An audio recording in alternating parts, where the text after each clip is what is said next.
गुरुर्ब्रह्मा गुरुर्विष्णु गुरुर्देवो महेश्वरा गुरु साक्षात् परब्रह्म तस्मै श्री गुरुवे नमः। तस्मै श्री गुरुवे नमः। तस्मै श्री गुरुवे नमः। समर्थ सदगुरुदेव संत श्री रामलाल जी सियाग की जय। जय। बोलो शिव अवतारी महायोगी बाबा श्री गंगाईनाथ की जय। बोलो दशम अवतार कल की अवतार की जय। बोलो सनातन धर्म की जय। बोलो पलाना धाम की जय। बोलो जामसर धाम की जय। बोलो काजलवास धाम की जय। जय श्री गुरुदेव, जय श्री दादा गुरुदेव, जय माँ आदि श्री गुरुदेव, जय श्री गुरुदेव, जय श्री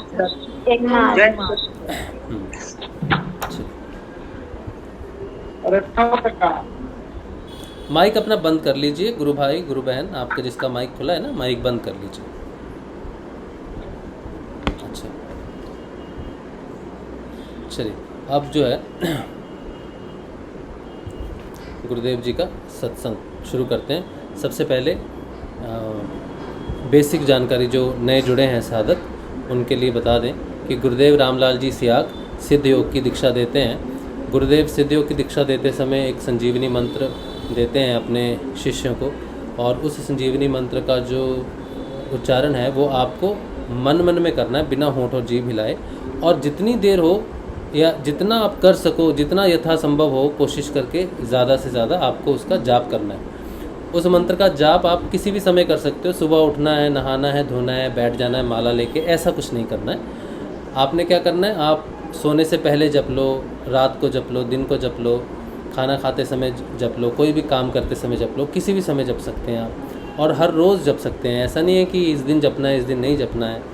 और गुरुदेव ने एक बात कही है कि देखो जब आप दीक्षा ले लेते हो ना तो आपको मंत्र जो है वो एक मंत्र ही जपना है, गुरु का मंत्र ही जपना है, कोई दूसरा दिया हुआ मंत्र नहीं जपना आपने।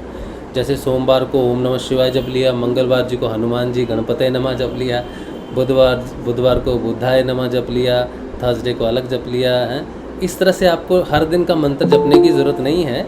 आपको जो गुरुदेव जो मंत्र देंगे वो मंत्र सारे मंत्रों को समाहित करके ही अपने अंदर है, तो वो पूर्ण योग का मंत्र है जिसे हम सिद्ध योग कहते हैं। ठीक है, तो इसलिए आपको किसी और कोई भी किसी भी प्रकार के मंत्र की दूसरे मंत्र की अब आवश्यकता नहीं है। आप सिर्फ गुरुदेव के दिए हुए संजीवनी मंत्र का जाप कीजिए और मन में कीजिए, बोल के नहीं करना है, जीभ नहीं हिलनी चाहिए, होंठ नहीं हिलनी चाहिए। कोशिश करो कि मन ही मन में जपना है, वही आदेश है गुरुदेव जी का। तो जितना हो उतना जपो। अच्छा, फिर उसके बाद 2 समय ध्यान करना है, सुबह और शाम खाली पेट ध्यान करना है आपको। समय निकाल लो, अपना फिक्स कर लो। अगर फिक्स समय पे करोगे ना तो बहुत ही अच्छा है, ठीक है, क्योंकि जो आखिरी स्टेज होती है ना ध्यान की, जब हम अपना ध्यान केंद्रित करते हैं, जैसे शुरुआत होती है किसी साधक की, तो वो गुरुदेव जी की तस्वीर का ध्यान करता है अपने आज्ञा चक्र पर। तो उसके लिए ध्यान का विषय क्या है, गुरुदेव जी की तस्वीर है। तो तस्वीर क्या है, स्थूल विषय है।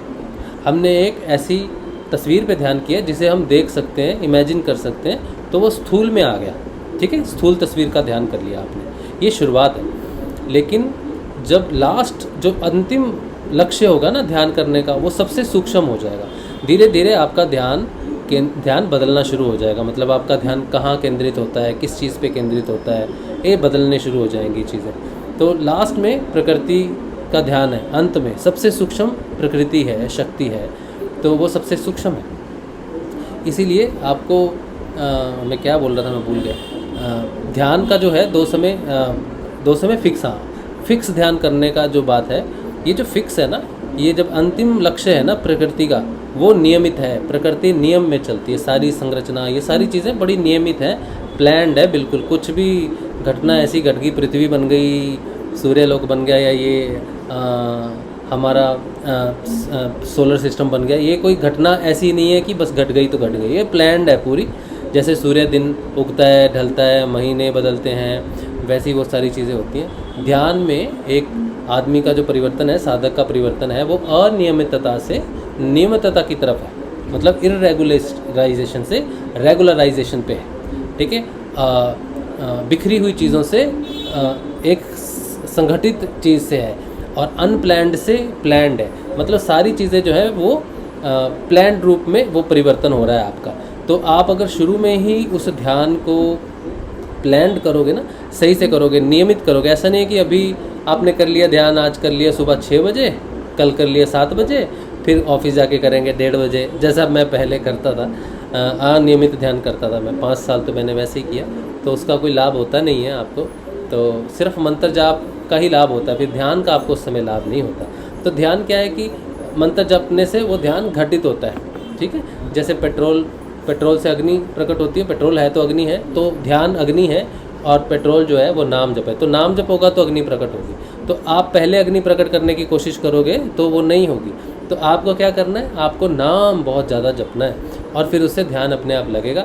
और जब आप गुरुदेव की शरण में सही तरीके से आप समर्पण करोगे, समझ जाओगे इस चीज़ को, तो जो समय है वो अपने आप आपका सेट हो जाएगा। आज देखिए मैं इसलिए अपनी एग्जांपल दे रहा हूँ क्योंकि मेरे पास और कोई एग्जांपल है नहीं। मैंने 2014 में ध्यान शुरू किया था, नाम जप शुरू किया था। नाम जप तो मैंने बहुत ज़्यादा किया, हमेशा से ही किया मैंने, बिल्कुल भी ढील नहीं बरती, गुरु जी का नाम इतना जपा मैंने। हाँ, दूसरे मंत्र जपता रहा, इसलिए प्रभाव साधना में नहीं दिखा, लेकिन जीवन में बहुत चीज़ें हुई, बहुत घटना घटी 5 साल तक।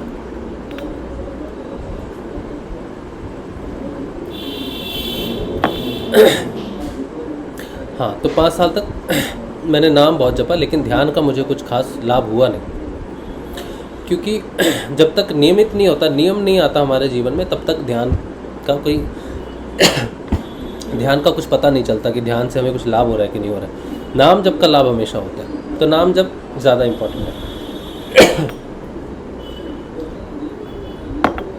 हाँ, तो जब हमने फिर 5 साल बाद जब मुझे पता चला कि गुरुदेव ही सर्वोपरि है, गुरुदेव के मंत्र के बड़ा कुछ नहीं है, गुरुदेव की पूजा से बड़ी कोई पूजा नहीं है, गुरुदेव की आज्ञा का पालन ही जीवन होना चाहिए शिष्य का, और उसके लिए उसकी धारणा पक्की होनी चाहिए कि मेरे गुरुदेव जो है वो परब्रह्म है, दिखने में साधारण से हैं लेकिन परब्रह्म है, तो मुझे इनकी आज्ञा का पालन करना और इन्हीं का ध्यान, इन्हीं का स्मरण करना। ये घटना घटने के बाद कुछ ही महीनों में, 2 से 3 महीनों के अंदर वो समय जो था ध्यान का वो फिक्स हो गया। जो 5 वर्ष में नहीं था वो 2-3 महीने में फिक्स हो गया, सुबह 6:30 बजे और शाम को 6:30 बजे। तो ये लगभग देख लीजिए अब 3 साल हो जाएंगे शायद, पता नहीं 3 साल ही हो जाएंगे, 2019, 20, 21, 22, अब ये 3 साल हो जाएंगे कि नियमित ध्यान है, सुबह 6:30 बजे और शाम को 6:30 बजे नियमित करते हैं। बहुत सारे जुड़े हुए हैं साधक, आप सब, आप भी, बहुत लोग तो नियमित 6:30 शाम, 6:30 सुबह करते हो। तो ये नियमित ध्यान जब से होना शुरू हुआ है, परिवर्तन की गति बहुत तेज़ है। इतना ज़्यादा परिवर्तन हो रहा है कि कई बार जैसे रोज़ का सत्संग होता है, तो रोज़ का सत्संग कहाँ से हो जाता है, रोज़ का ये कहाँ से निकलती है ये सारी चीज़ें, या कैसे हम बोल पाते हैं। तो ये जो डेली परिवर्तन हो रहा है ना, उसी का ही अमृत है सत्संग, ध्यान का और नाम जप का अमृत है सत्संग, जो शाम को हम सब में जितने लोग आते हैं सत्संग में, उनमें बांटा जाता है। तो ये नियमित ध्यान का और नाम जप का ही प्रतिफल है। तो आपको क्या करना है, नए साधक हैं कर, तो आपको कोशिश करनी है कि आप नियमित ध्यान करो, और अगर नियमित ध्यान नहीं कर पाते हैं तो ये कोशिश करनी है कि ज़्यादा से ज़्यादा मंत्र जाप करना है। मंत्र जाप का प्रतिफल ही ध्यान है, ध्यान और मंत्र जाप का प्रतिफल ही सत्संग है, बदलाव है। तो आपको क्या करना है, शुरुआती तौर पे नाम जप पे बहुत ज़्यादा जोर देना है, और बाकी कोई मंत्र जपने की ज़रूरत नहीं है, ठीक है। जितने भी मंत्र हैं वो आपकी, देखो सोचो आपको मंत्र की ज़रूरत है, किसी एक मंत्र की ज़रूरत है, और आप साधना में आते हो और गुरु जी का मंत्र आप जपते हो, ठीक है। अब जब आप में परिवर्तन आने लगेंगे ना, हर मंत्र है, चाहे कोई देवी देवता का है, किसी ग्रह का है, या किसी चक्र से संबंधित है, हर चक्र की एक अपनी ऊर्जा होती है, एक अपनी वाइब्रेशन होती है, एक मंत्र होता है, ठीक है। जैसे लम वम रम यम ओम, ये सारे मंत्र हैं, इनकी अपनी वाइब्रेशन है। तो आपको एक पर्टिकुलर वाइब्रेशन की ज़रूरत है। सोचो आपको लम की ज़रूरत है, आपके शरीर में रोग है, तो आपको अपने शरीर को ठीक करना है, मूलाधार को ठीक करना है, तो लम की ज़रूरत है। तो आप सोचोगे मैं अलग से अगर चक्रों का भी करूं तो ज़्यादा बेहतर रहेगा, वैसा करने की ज़रूरत नहीं है, क्योंकि जब कुंडलिनी जागृत होके असेंड करेगी, ऊपर उठेगी, तब आपको जहाँ पर जिस मंत्र की ज़रूरत है वो उच्चारण स्वयं होने लग जाएगा, ठीक है। यम की ज़रूरत है हृदय में, यम जपना शुरू हो जाएगा। ओम की ज़रूरत है, ओम जपना शुरू हो जाएगा ड्यूरिंग मेडिटेशन। हाँ, ध्यान के समय होगा, ध्यान नहीं कर रहे उस समय जाप नहीं होगा। सिर्फ जब ध्यान लगेगा उस ध्यान के दौरान अलग अलग मंत्रों का जाप अपने आप अंदर से होगा। जिस ऊर्जा की आपको ज़रूरत है, जिस तरह की ऊर्जा की ज़रूरत है, जिस चक्र की ज़रूरत है, जहाँ पर आपकी ऊर्जा को ठीक करना है, सेटल करना है, बैलेंस करना है, जो क्रिया आपको अगर कुछ करवानी है, तो वो उस मंत्र का जाप अपने आप उच्चारण होगा। क्यों होगा? क्योंकि जो सिद्ध योग है ये महायोग है। महायोग है, महायोग का मतलब है कि इस संसार में, इस प्रकृति में शुरू से लेकर अंत तक आज तक जितने भी योग आए हैं सबकी तो इन्फॉर्मेशन हमें नहीं है ना। कितने योग आए हैं, लय योग, जप योग, तप योग, बहुत बहुत सारे योग हैं, हमें तो नाम भी नहीं पता। अभी राजयोग भी, कुंडलिनी योग को राजयोग भी कहते हैं, बहुत सारे योग सम्मिलित हैं, हठ योग।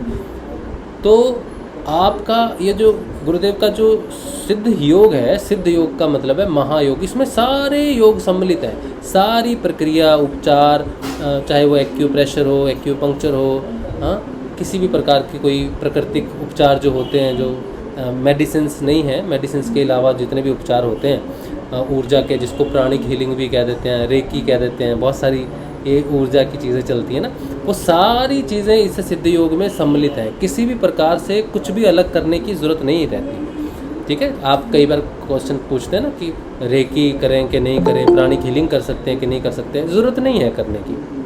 अगर आप सिद्ध योग में आ गए ना एक बार, तो वो सारी चीज़ें जो आपको ज़रूरत है, आप किसी दूसरे के लिए करना चाहते हो, रेकी करना चाहते हो, किसी दूसरे के लिए प्राणिक हीलिंग करना चाहते हो, तो वो उससे अच्छा है आप उसको सिद्ध योग का ये संजीवनी मंत्र दे दोगे ना उस व्यक्ति को, तो वो सारे योग सम्मिलित हो गए। उसको किस चीज़ की ज़रूरत है?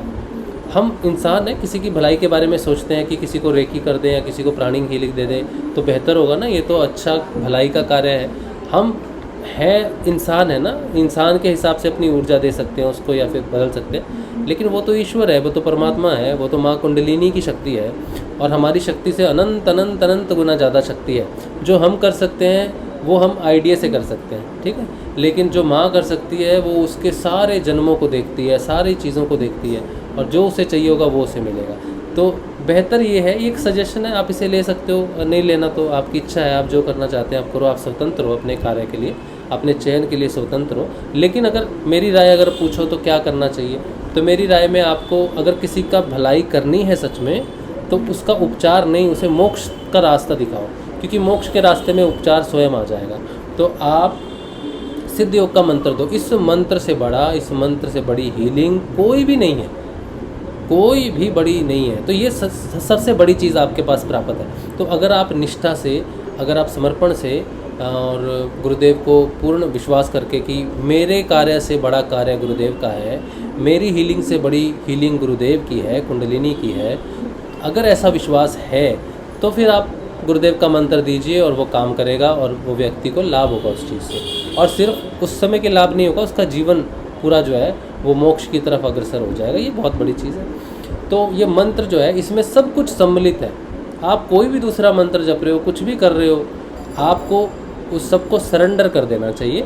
और गुरु जी की, अगर गुरु जी जीवन में आ गए हैं तो गुरु से बड़ा कुछ नहीं होता। कोई देवी देवता, कोई भगवान, कोई परमेश्वर, कोई भी गुरु से बड़ा नहीं होता। सब गुरु के आगे नतमस्तक होते हैं। अगर आपने गुरु के आगे नतमस्तक कर दिया है और दूसरा कोई देवी देवता गुस्सा हो जाएगा और आपको हानि पहुंचाएगा, ऐसे कम अकल देवी देवता या ईश्वर नहीं होते। वो हम होते हैं जो सोचते हैं कि मैंने अगर गुरु जी को समर्पण कर दिया, कहीं मेरे पितर नाराज़ हो जाएंगे या फिर मेरे पुराने गुरु नाराज़ हो जाएंगे। जो नाराज़ हो जाएगा तो उसको समझ लो उसको ज्ञान नहीं है इस चीज़ का कि गुरु का महत्व क्या है, गुरु क्या है। और जिसे गुरु का ज्ञान नहीं, उसके आगे झुकना तो वेस्ट ही हो गया ना, बर्बादी हो गया उसके आगे झुकना। तो जिसे गुरु का ज्ञान है वो आप झुकोगे तो आपके साथ वो नमस्कार करेगा, आपको आशीर्वाद देगा कि आप एक समर्थ गुरु के आगे तक पहुंच गए हो या समर्थ गुरु की छैया में हो, तो वो भी पार लग जाएंगे। उनको पता है कि अब हमारी भी पार लग जाएगी, तो इसकी सहायता करो। तो सारी सृष्टि आपकी सहायता करेगी अगर आप गुरु के प्रति पूर्ण निष्ठ, एक निष्ठ होकर उनको समर्पित करते हो। ठीक है, तो ये प्रभाव मैंने अपने जीवन में देखा है, ये चीज़ों को मैंने देखा है, इसीलिए मैं ऐसी बातें कह रहा हूँ आपको कि समर्पण करने से जीवन पूर्ण रूप से बदलता है, ट्रांसफॉर्मेशन होती है। ओवरनाइट तो कुछ भी नहीं होता, लेकिन वो चीज़ शुरू हो जाती है और हर रोज़, हर सेकंड, हर पल घटित होती रहती है। और वो ट्रांसफॉर्मेशन एक बार कंप्लीट हो गया तो एक निश्चित समय में वो कंप्लीट होके, पूर्ण होके, आपकी साधना कंप्लीट होने के बाद आप अपने जीवन को आनंदमयी जीवन के रूप में जी सकते हो। ठीक है, अगर लेकिन प्रोसेस शुरू ही ना हो परिवर्तन का, तो फिर जब प्रोसेस शुरू ही नहीं हुआ, गुरुजी से दीक्षा तो ले ली लेकिन वो समर्पण ही नहीं आया, तो इसके बीच में ये कितने साल भी हो सकते हैं, 5 साल हो सकते हैं, 10 वर्ष हो सकते हैं, 50 वर्ष हो सकते हैं, हजारों वर्ष भी हो सकते हैं। तो समर्पण, गुरुजी से दीक्षा तो बहुत सारे लोग लेते हैं, लेकिन जो गुरु के प्रति पूर्ण निष्ठा से और इसको स्वीकार करता है कि मेरा गुरु साधारण मनुष्य नहीं है, वो परब्रह्म है और उसकी वाणी में सत्यता है और उसने जो मंत्र दिया है वो दिव्य मंत्र है, इस एक निष्ठ से जो मंत्र जपता है उसका एक बार परिवर्तन शुरू हो गया, ए जपा जाप जिस व्यक्ति को लग गया, जिस साधक को ए जपा जाप लग गया, बस फिर उसकी पार पढ़नी है। अब डिपेंड करता है कि उसके कर्म प्रारब्ध गुरुजी कैसे काटते हैं। ठीक है, तो गुरुजी तो कहते हैं 10 दिन जप लो, अच्छे से जप लो, 15 दिन तुमको ए जपा जाप लग जाएगा। अब कुछ साधक है जो 10 साल से जप रहे हैं, उनको पता ही नहीं है कि उनको ए जपा जाप लगा है कि नहीं लगा है ना।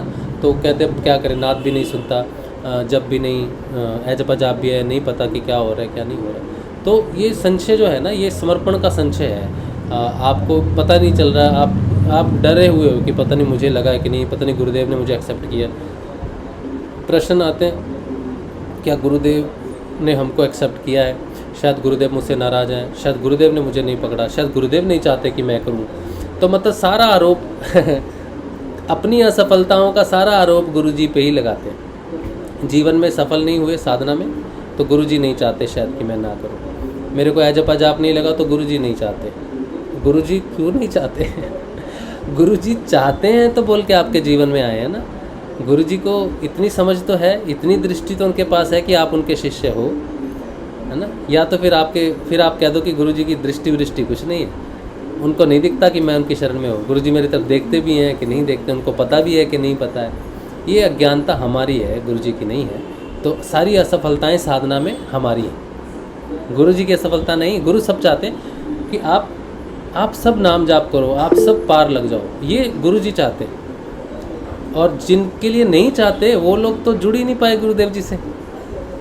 आप जुड़ गए, आपको नाम मिल गया, आपको दीक्षा मिल गई, आपने नाम जब शुरू कर दिया, गुरुजी चाहते हैं कि आप नाम जाप करो। समस्याएं देखिए, भौतिक जीवन की समस्याएं तो हम पता नहीं कितने जीवन से झेल रहे हैं, समस्याएं तो रहती ही हैं।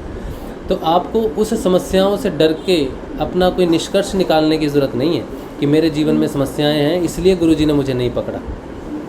सबके जीवन में समस्याएं हैं, ठीक है। तो गुरुजी बड़े पवित्र हैं, बड़े पावन हैं और बड़े सीधे साधे से हैं, बड़े दयालु हैं, कृपालु हैं, करुणा के सागर हैं। और वो करुणा कर रहे हैं हम पर कि हमें उनकी दया दृष्टि, उनका मंत्र जब उनका ध्यान प्राप्त हुआ है, अगर हम सफलता नहीं प्राप्त कर रहे तो हम में कहीं कुछ कमी है। तो हमें क्या करना चाहिए, हमें नाम जप करना चाहिए बस। किस में कितना परिवर्तन कैसे आ रहा है। रोटी तो खाएंगे। करण माइक खुला है आपका। हाँ, तो हम अगर असफल हैं, अपनी साधना में असफल हैं, तो इसमें गुरुजी का दोष नहीं है, हमारा है। ठीक है, तो हमें मंत्र जप को बढ़ाना चाहिए पूर्ण निष्ठा से। बाकी जो भी हमारा माइंड को डाइवर्ट कर रही हैं चीज़ें भक्ति में, हम सोचते हैं कि गुरुदेव जी का जो मंत्र हम जप रहे हैं ये भक्ति योग में है, या फिर हम भक्ति कर रहे हैं गुरुदेव की। भक्ति नहीं है इसमें कुछ भी, ठीक है। या इसमें आप कोई बहुत सत्व गुण को इकट्ठा नहीं कर रहे, या फिर आप पारिवारिक शांति के लिए, हाँ शांति तो उससे मिलती है, लेकिन आप कुछ अपने भौतिक जीवन में परिवर्तन करने के लिए इस साधना को नहीं देख सकते, सिर्फ भौतिक जीवन को, कि मैं बड़ा परेशान हूँ भौतिक जीवन में, तो ये साधना से मेरा भौतिक जीवन, साधना आ गई तो आपका भौतिक जीवन, आध्यात्मिक जीवन, दैविक जीवन सारा परिवर्तन होगा। ये एक काम नहीं करेगा, ठीक है। अब आपने पानी आपके घर में आता है, मैं सिर्फ नहाऊंगा पानी से, खाना नहीं बनाऊंगा, हाँ, या फिर मैं पानी को पीऊँगा नहीं, ऐसा तो है नहीं। तो पानी के सारे उपयोग आपको करने पड़ेंगे। पानी सब तरह से उपयोगी है आपके लिए, तो वो सारे काम करेगा। आपने पानी को अब नहीं पीना तो दूध पीना तो दूध पीजिए, हाँ, उससे खाना नहीं बनाना है तो मत बनाइए, ये आपकी डिपेंड करता है। लेकिन वो उसकी उपयोगिता है, उसने वो करना ही, अगर वो आ गया तो वो करेगा ही करेगा। संजीवनी मंत्र एक बार जीवन में आ गया तो सिर्फ अपनी सुई को भौतिक जीवन पे मत टिका के रखो, एक ही घड़ी पे मत रखो। सिर्फ भौतिक जीवन में परेशानियां हैं, भौतिक जीवन में परेशानियां हैं, बीमारियां हैं, ये लिमिटेड सोच नहीं है। वो A to Z कैप्सूल है, सारे विटामिन मिनरल्स उसमें, सारे सब कुछ है उसमें, किसी एक चीज़ के लिए नहीं है वो। तो आप जब उसका जाप कर रहे हो तो आप उसको ओपन माइंड से करो जाप को, किसी दूसरे की तरफ मत झुको कि मुझे इससे परिणाम नहीं मिला तो मैं हनुमान जी की उपासना कर लूँ, मुझे इससे परिणाम नहीं मिला तो मैं क्या रविवार की उपासना कर लूँ, शनिदेव की कर लूँ। बिल्कुल नहीं भटकना। अगर ऐसी मनोस्थिति है तो आपने अभी तक जाप किया ही नहीं है। अगर ये मनोस्थिति आपकी है ना कि मैं ये नहीं कर, ये कर रहा हूँ तो वो भी कर, शायद वहाँ से मुझे कुछ प्राप्त हो जाए, यहाँ नहीं हो रहा, तो अभी तक आपने जाप समर्पण किया नहीं। ठीक है, जो रियल बदलाव लाता है आपके जीवन में वो है कि समर्पण हो गया। अब कुछ हो रहा है कि नहीं हो रहा है ये छोड़ देते हैं वो सब, बस वही चीज़ है। उससे पार लगे नहीं लगे वो पूरा गुरु जी को हैंड ओवर करना पड़ती है चीज़, तब जाके वो परिवर्तन शुरू होता है। और एक बार शुरू हो गया तो फिर वो गुरु जी के पास ही है चाबी उसकी, फिर वो कंप्लीट होके ही पूरा हो गया। तो जो नए साधक हैं उनके लिए बहुत विशेष है कि आप जो भी साधना अभी तक करते आए हैं उसको पूर्ण विराम दीजिए और सिर्फ सिद्ध योग में दिया गया गुरुदेव का संजीवनी मंत्र का जाप कीजिए। ठीक है, बाकी आप ज्ञान के लिए गीता पढ़ सकते हैं, बिल्कुल पढ़ो। आप हनुमान चालीसा पढ़ सकते हैं, ज्ञान के लिए पढ़ो। ज्ञान के लिए बोल रहा हूँ, रोज़ मैंने हनुमान चालीसा पढ़नी ही पढ़नी है, ये मेरा नियम है, उसकी ज़रूरत नहीं है। ठीक है, क्यों है वो नियम इसलिए है कि मुझे हनुमान जी का आशीर्वाद प्राप्त होगा, हनुमान जी की सकारात्मकता प्राप्त होगी, हनुमान जी का आशीर्वाद प्राप्त हो गया। जिसको गुरु प्राप्त हो गया उनको हनुमान जी सिद्ध हो गए, जिनको गुरु प्राप्त हो गए उनको शनिदेव सिद्ध हो गए, बुद्ध सिद्ध हो गए, सूर्य सिद्ध हो गए, सारे देवी देवता सिद्ध हो गए जिसे गुरु की प्राप्ति हो गई। तो अभी किसी और को प्रसन्न करने के लिए अलग से कुछ भी नहीं है। सारे देवी देवता, भगवान भोले, विष्णु, ब्रह्मा जी, माँ दुर्गा, सारी प्रसन्न, एक साथ सारी सृष्टि प्रसन्न है आप पे कि आपको गुरु की प्राप्ति हुई है। गुरु की प्राप्ति का महत्व वो देवी देवता तो जानते हैं, हम नहीं जानते। तो किसी भी प्रकार से कोई नियम आपका चलता था उसको पूर्ण विराम कीजिए। उस ईश्वर को, उस देवी देवता को अपने हृदय में धारण करके उनका आशीर्वाद लीजिए कि मुझे इतनी शक्ति दो कि मैं सुबह शाम हर समय जागृत अवस्था में, सुषुप्त अवस्था में, जैसे भी हो, मुझे अपने गुरु की लगन लग जाए, ऐसा आशीर्वाद मुझे दो। जब वो स्थिति आ जाएगी, गुरु ही गुरु हो जाएगा, तब सारे देवी देवता आपके ध्यान में प्रकट होंगे, आपके जीवन में प्रकट हो जाएंगे। ठीक है, फिर वो चेतनाएं आएंगी, फिर वो मूर्ति स्वरूप चीज़ें नहीं रहती, फिर चेतना आती है उन सब की। आप हनुमान जी के मंदिर में जाओगे तो आपका ध्यान लग जाएगा। इससे पहले आप कितने भी बड़े हनुमान जी के भक्त क्यों ना रहे हो, कितनी भी आप उपलब्धियाँ क्यों ना हासिल की हुई हो, लेकिन हनुमान जी के मंदिर में जाके ध्यान नहीं लगेगा आपका कभी भी। लेकिन जब गुरु आपको चेतन कर देगा, आत्मा आपकी जागृत हो जाएगी और सिर्फ गुरु का ही ध्यान हो जाएगा, फिर आप किसी भी हनुमान मंदिर में, छोटे से छोटे, बड़े से बड़े मंदिर में, कहीं हनुमान जी की मूर्ति है जो चेतन मूर्ति है जिसमें प्राण प्रतिष्ठा की, उसके सामने बैठ जाओ और गुरु जी का ध्यान करो तो ध्यान लग जाएगा। हनुमान जी की मूर्ति के सामने क्यों लग जाएगा? क्योंकि वो सारा परमात्मा एक तत्व है, एक आत्मा है। तब आपको पता चलेगा कि मैं तो हनुमान जी से बाहर से भौतिक रूप से जुड़ा था।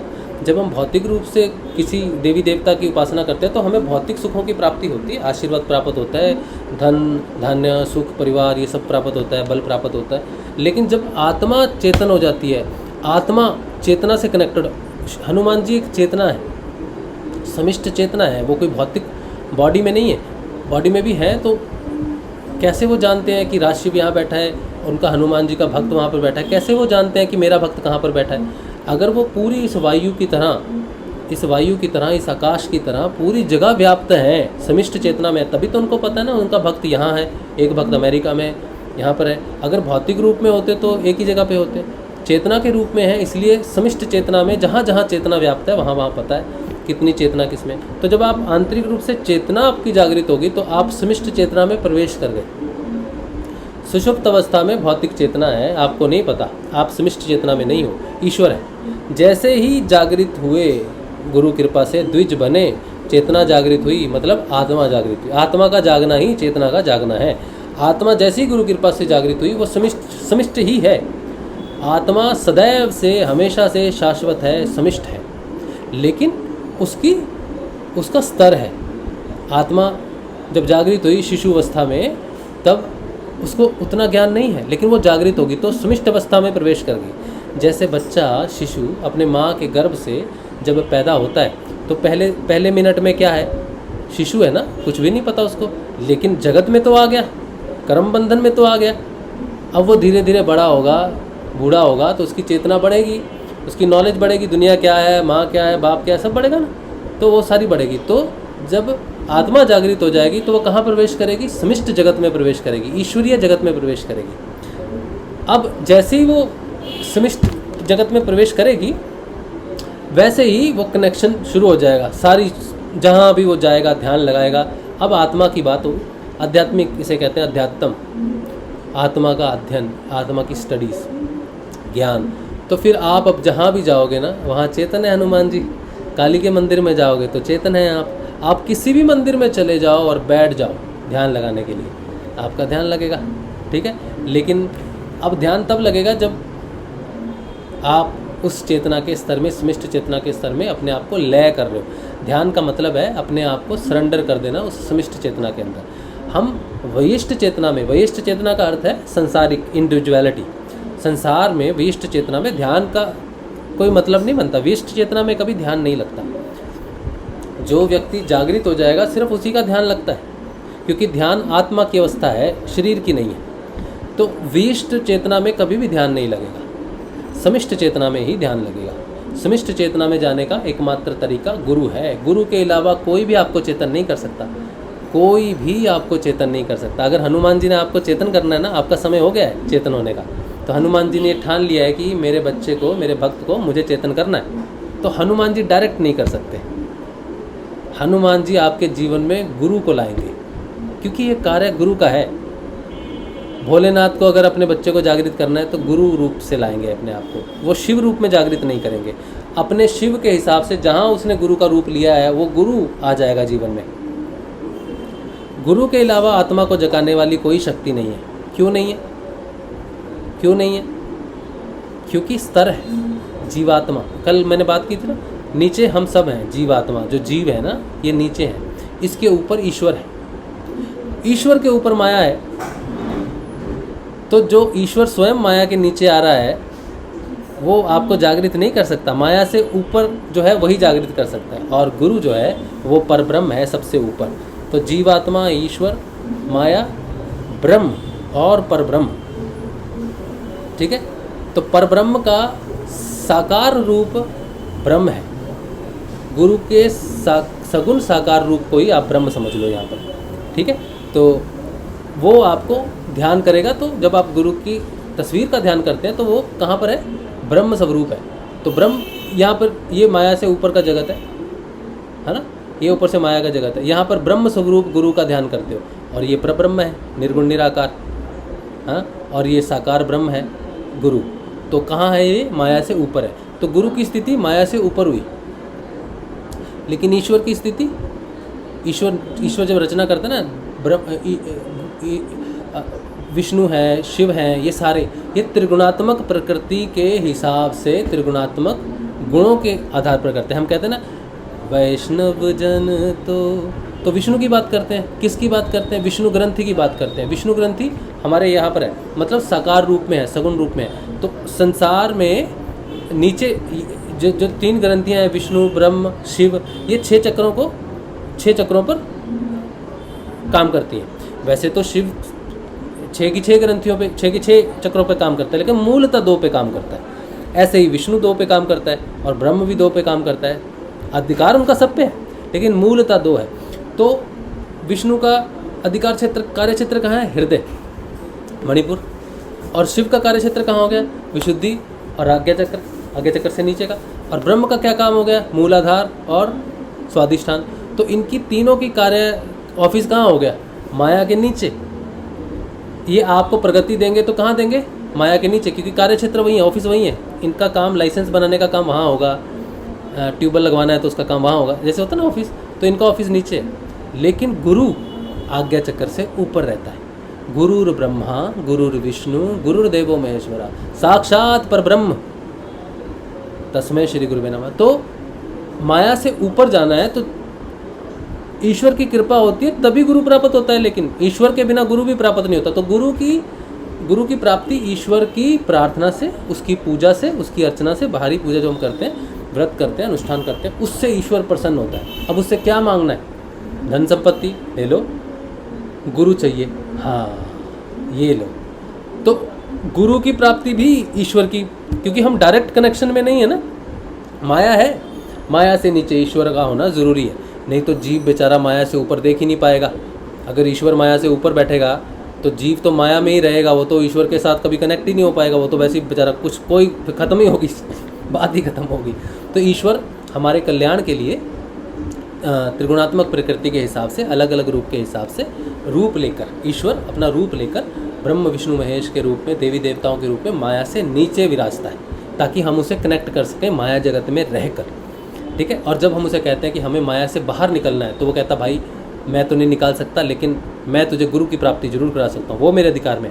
तो गुरु की प्राप्ति, गुरु का दर्शन, गुरु का मार्गदर्शन, गुरु की कृपा प्राप्त करने के लिए भगवान की कृपा होनी पहले जरूरी है। इसीलिए पूजा पाठ का, वेदों का, शास्त्रों का, यज्ञों का बहुत महत्व रहा है।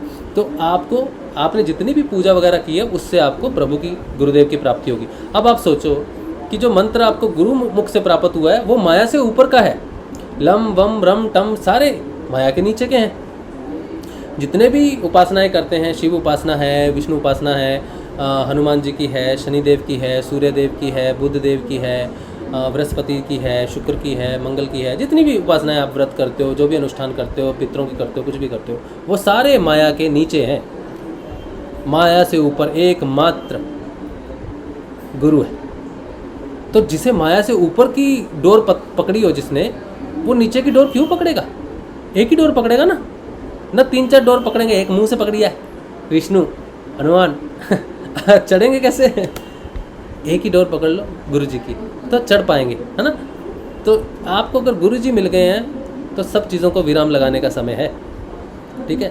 तो गुरु का बड़ा महत्व है, गुरु के मंत्र का बड़ा महत्व है। इसीलिए जितनी भी उपासनाएं आप कर रहे हो, उन सबको विराम देना चाहिए। अब बात आती है, तो एक मिलेगा। आपका माइक खुला है कल्पना जी। मैं कह रही हूँ भैया जी, सबको पकड़ोगे तो कुछ भी नहीं मिलेगा। हाँ, लेकिन मैं भूल जाऊंगा, आप बीच में बोलोगे तो मैं कनेक्शन भूल जाऊंगा वही तो मैं बोल रहा हूँ। आपको सिर्फ गुरु जी का ही डोर पकड़नी है, गुरु जी का ही ध्यान करना है। और आपको कुछ भी अगर आप उपासना कर रहे हो तो आपको उसको विराम लगाना चाहिए। अब प्रश्न क्या खड़ा होता है इससे कि मेरे घर में मूर्तियाँ हैं, मेरे घर में देवी देवताओं की मूर्तियाँ हैं, सोने की हैं, चांदी की हैं, बड़ी बड़ी हैं, तो मैं क्या करूँ? अब प्रश्न ये नहीं है कि आपके घर में मूर्तियाँ, प्रश्न ये है कि वो चांदी की हैं। अगर वो मिट्टी की होती तो शाम को जाके प्रवाह कर देते जल में। चांदी की है तो मैं क्या करूँ? पित्तल की है तो मैं क्या करूँ? तो भगवान पित्तल में, सोने में, चांदी में या मिट्टी में थोड़ी प्रभाव, वो तो चेतना है। जो गरीब है बेचारा सोने की मूर्ति, चांदी की मूर्ति नहीं रख सकता, वो तो मिट्टी की रखेगा। उसके लिए तो वो मिट्टी में ही चेतन है, उसके लिए तो वो मिट्टी की मूर्ति कार्य कर रही है। और कोई अमीर आदमी है, कोई अंबानी साहब हैं, तो सोने की मूर्ति बनाएंगे लक्ष्मी गणेश की, तो वो उसको प्रवाहित करने से पहले कहेंगे ये तो सोने की है भाई, इसको मैं कैसे जल में प्रवाहित कर दूँ? तो बात भगवान को विसर्जन की नहीं है, बात है हमारी चेतना जो है वो मेटल में है। हमें लगता है कि मेटल वाले भगवान जो हैं वो ज़्यादा हैं और मिट्टी वालों का कोई चक्कर नहीं पड़ता। लेकिन आप देखोगे ना, जब बड़ी बड़ी पूजाएं होती है, जैसे गणेश चतुर्थी आती है, मुंबई में, महाराष्ट्र में गणेश पूजा होती है, कलकत्ता में दुर्गा पूजा होती है, और पंजाब में भी बहुत जगह पे घट बिठाते हैं, नवरात्रि में माँ को चेतन करते हैं, प्राण प्रतिष्ठा करते हैं, तो मिट्टी की मूर्ति में करते हैं ताकि वो 7 दिन बाद उसको प्रवाहित कर दें। ठीक है। अब मंदिरों में भी आप जाओगे ना, ज़्यादातर मंदिरों में क्या होती है, हर साल मूर्ति को प्रवाहित करते हैं, फिर नई मूर्ति लगाते हैं, तो प्राण प्रतिष्ठा फिर नई मूर्ति में की जाती है। ठीक है। तो उसको प्रवाहित किया जाता है। तो मेन चीज़ क्या है, सोने चांदी की मेन विशेषता नहीं होती, विशेषता होती है कि उस मूर्ति में प्रतिष्ठा है कि नहीं, प्राण प्रतिष्ठा है कि नहीं। तो अटैचमेंट भगवान से होती है, मेटल से नहीं होती। तो फिर भी अगर दिक्कत है, जैसे अब इसमें 3-4 प्रश्न ये है कि मैं पहले तो मूर्तियों का करूँ क्या? ठीक है। जब आपने भाव से समर्पण कर दिया तो वो वहाँ है ही नहीं, मूर्तियों में वो है नहीं। आपके लिए आपने जब गुरु जी को समर्पित कर दिया, भाव समर्पित कर दिया, तो वो मूर्तियों में रहा नहीं, ठीक है। अब दूसरी समस्या ये, आप मूर्तियों को क्या करते हो, इसका इलाज तो मैं आपको नहीं दे सकता, क्योंकि ये आपकी व्यक्तिगत डिसीजन है, आप उन मूर्तियों का क्या करते हो। ठीक है, किसी को दे देते हो, मंदिर में दे देते हो, क्या करते हो, जल प्रवाहित करते हो, ये this is your decision. Only thing is कि आप उनको एक नमस्कार करो, जो प्राण प्रतिष्ठा है उनको आखिरी बार जब आप करोगे उनकी पूजा, तो उनसे आशीर्वाद लेके उनको मन में विसर्जित करो। ठीक है, एक बाल्टी जल की होती है ना, तो जल में विसर्जन होता है। किसी भी देवी देवता को जब हम विसर्जित करते हैं तो जल में ही करते हैं, क्योंकि जल तीनों लोकों में है, सब लोक में है। तो जहाँ देवता का वास होता है वो जल के माध्यम से चले जाते हैं, जल के माध्यम से ही आते हैं। ठीक है, तो जल क्या है, जाने आने का मीडियम है उनका, जैसे हमारा कार गाड़ी है, उनका जल है। तो आप एक बाल्टी में साफ पानी लीजिए, अगर मूर्ति है सोने की है, चांदी की है, तो उसको जल में विसर्जित करो। उनकी पूर्ण पहले तो पूजा एक बार होनी चाहिए, उनका आशीर्वाद लेना चाहिए कि आपकी कृपा से हमें गुरु की प्राप्ति हुई है, और अब जो है हम गुरु जी का ध्यान करेंगे, हमें आशीर्वाद दीजिए, और हमारे हृदय में, हमारे शरीर में जहाँ भी आपका वास है, आपकी चेतना वहाँ वास करे। और जब चेतना में हम ऊर्ध्व गति करते हुए आएंगे तो आपके दर्शन हो, ताकि हमें पता चले कि आपकी कृपा से हमें भगवान श्री गुरु की प्राप्ति हुई है। ऐसी पूजा अर्चना करके, मिठाई का भोग लगा के, जो भी उनको पसंद है उनके आगे फूल लगा के, पूरी अच्छे से उनकी पूजा करके और उनको विसर्जित कर देना चाहिए पानी में। मूर्तियों को घर में साफ़ पानी है उसमें विसर्जित कर दो। ठीक है, और जो मिट्टी की मूर्तियां हैं उनको जाके चलते पानी में आप प्रवाहित कर दो, लेकिन पूजा देने के बाद उनको नमस्कार, उनका आशीर्वाद लेने के बाद पूर्ण निष्ठा से उनको विसर्जित करो। तो जो मूर्तियां हैं जब आपने कर दी, विसर्जित कर दी पानी में, अब वो सिर्फ मेटल है। ठीक है, वो उस रूप में जरूर है, लेकिन आपने भाव में उनको भेज दिया अपने स्थान पे। ठीक है, तो अब उन मूर्तियों का आप कुछ भी कर सकते हो, मूर्तियों को किसी को दे सकते हो, जिसको दोगे उसको कहना अब इसकी प्राण प्रतिष्ठा आपको करनी पड़ेगी, हमने विसर्जित कर दिया, सिर्फ मेटल की तरह। अगर आप मंदिर में देते हो, किसी को देते हो, तो उनको ये कहना पड़ेगा कि आप डायरेक्ट रख के पूजा नहीं कर सकते, ये मेटल है, सिर्फ आपको प्राण प्रतिष्ठा करनी पड़ेगी। तो या तो वो कर लो, या फिर आप उसको पिघला दो और कुछ और उसके गहने बनाने तो गहने बना लो, कुछ करना है तो कर लो, तो उसमें वो दिक्कत नहीं है। ठीक है, अब बात दूसरी प्रॉब्लम क्या है कि मेरे घर में मैं ही करता हूँ, 4 लोग नहीं करते, तो मैं मंदिर का क्या करूँ। जब आप करते हो, 4 लोग दूसरे नहीं करते, तो आपका मंदिर पे अधिकार ही नहीं है। अब कोई बहन है, उसकी शादी हो गई, वो ससुराल चलेगी, वो करती है, लेकिन ससुराल वाले नहीं करते। अब वो क्या करे मंदिर के, आप कुछ नहीं कर सकते मंदिर का, आपके पास अधिकार नहीं है उसको विसर्जित करने का, या फिर भगवान को कहने का कि भगवान आप इन मूर्तियों से चले जाओ, नहीं, आपको नहीं अधिकार है। ठीक है, आप क्या कर सकते हो, भगवान को नमस्कार करके कह सकते हो कि हे ईश्वर, मैं अपने गुरु का ही ध्यान करती हूँ, गुरु का ही नमस्कार करती हूँ, तो मेरे लिए तो वही सर्वोपरि है, मैं आपको हृदय में धारण करती हूँ। मैं जब भी आपका ध्यान करूँ या जब भी मैं आपकी पूजा अर्चना करूँ, तो ये समझना कि मैं अपने गुरु जी के प्रति कर रही हूँ, गुरु जी को दे रही हूँ। तो जो भी आपका धर्म है, या जो भी आपके परिवार वाले आपको कहते हैं अर्चना पूर्ण करने, जो भी अर्चना करनी है, जो भी आपको प्रार्थना करनी है, वो आप पहले भगवान से पहले दिन ही प्रार्थना कर लो, फिर आप लक्ष्मी स्तोत्र गाओ, फिर आप शिव स्तोत्र गाओ, कुछ भी स्तोत्र गाओ, तो उनको पता है कि ये अपने गुरु के प्रति है, ये जिम्मेदारियों के कारण ऐसा कर रहा है। ठीक है, तो जो सारा फल देना है, हे प्रभु, जो भी मैं आपका आरती करूं, जो भी पूजा करूं, उसका सारा भौतिक फल जो है मेरे परिवार वालों को दीजिए, ऐसा समर्पण कीजिए। ठीक है, जो भी आप करोगे ये सारा मेरी सास को दीजिए, मेरे पति को दीजिए, सबको दीजिए, और मुझे आप इतना आशीर्वाद दीजिए कि मैं अपनी गुरु भक्ति कर सकूं। ठीक है, तो आप उनको जो भी आपका है आप उससे करो, क्लियर हो जाओ ना, फंडा क्लियर है, भगवान में कोई कन्फ्यूजन नहीं है, कन्फ्यूजन हमारे डिसीजंस में, हमारी क्लैरिटी में है। ठीक है, तो जहाँ पर आपका मंदिरों में अधिकार नहीं है, आप बच्चे हो, बहू हो, बेटी हो, या आप अकेले करते हो, तो वहाँ पर मंदिर पे आपका अधिकार नहीं, आप विसर्जन करने का अधिकारी नहीं हो, वहाँ पर आप प्रार्थना करने के अधिकारी हो। और अगर आपको करना पड़ रहा है, किसी को भगवान को भोग लगाना पड़ रहा है, कोई नहीं है, अनुपस्थित है, तो आपका सौभाग्य है कि ईश्वर को भोग लगाने का मौका आपको मिला है। तो आप गुरु जी को याद करो और उनको भोग लगाओ, जो आपका कार्य है, उससे कुछ नहीं होता। लेकिन जो भोग लगाने से, जो आरती करने से जो भौतिक लाभ होते हैं, वो आप समर्पित कर दो, उसको इकट्ठा करने की, अपने लिए सिर्फ आशीर्वाद रखो, गुरु की भक्ति कर सकूं, गुरु का नाम जप सकूं हर समय, ऐसा मुझे आशीर्वाद दीजिए। ठीक है, कोई आपको नारायण पूजा में बुलाता है, स्वामी नारायण पूजा में बुलाता है, आपके रिश्तेदार हैं, बोलते आओ, जाओ, बैठो, स्वामी नारायण जी को देखो, नमस्कार करो, भगवान का आशीर्वाद लो, भगवान का प्रसाद लो कि प्रभु आपने अपने अनुष्ठान में मुझे बुलाया, कृतज्ञ हुए, गुरुदेव जी की कैसे सेवा करें। और जब कहीं जाओ, मंदिर में जाओ, कहीं कोई कहे आपका गोत्र क्या है, आपका जात क्या है, आप क्या पूजा देना चाहते हो? भाई मेरी जात और मेरा गोत्र शिष्यत्व है, ठीक है। मेरे प्रभु गुरुदेव हैं, तो आप गुरुदेव जी के नाम का भोग लगा दीजिए, गुरुदेव जी के नाम की पूजा कर दीजिए, ठीक है। मैं तो यही करता हूँ। मैं जब भी किसी मंदिर में जाता हूँ, चाहे जगन्नाथ जी गया, फिर बांके बिहारी जी के मंदिर गया, स्वामी नारायण जी के गया, अभी का बर्थडे था, स्वामी नारायण जी के मंदिर में हम गए, हमने अभिषेक किया, तो वही चीज़ कही, नाम गोत्र क्या है? शिष्यत्व है। हम किसके शिष्य हैं जी? रामलाल जी सियाग के शिष्य हैं। कोई दान दक्षिणा गऊ की सेवा की, तो गऊ की सेवा से पर्ची काटते हैं। नाम क्या है जी? बाबा श्री गंगाई नाथ जी के नाम से आप इसको काटो। तो जो दान दक्षिणा है वो बाबा के नाम पे है, ठीक है, क्योंकि नाथों के अखाड़े में गाय होती है, तो दान करना है तो दादा गुरुदेव जी के नाम पे करो। कोई पूजा अर्चना देनी है तो गुरुदेव जी के नाम। कोई संशय नहीं है। आपका शिष्यत्व जो है क्लियर होना चाहिए, आपका कॉन्शियस बिल्कुल क्लियर होना चाहिए कि मुझे किसी भी देवी देवता से उनके आशीर्वाद के अलावा, उनकी अच्छे गुणों के अलावा, मुझे भौतिकता में उनसे कुछ नहीं चाहिए। मेरे गुरुदेव सक्षम है, मैं अगर कुछ कर सकता हूँ तो मैं आशीर्वाद ले सकता। माता पिता से आशीर्वाद लेते हैं क्यों? कि हे माता पिता, आप मुझे आशीर्वाद दो कि मैं अपने गुरु की सेवा कर सकूं।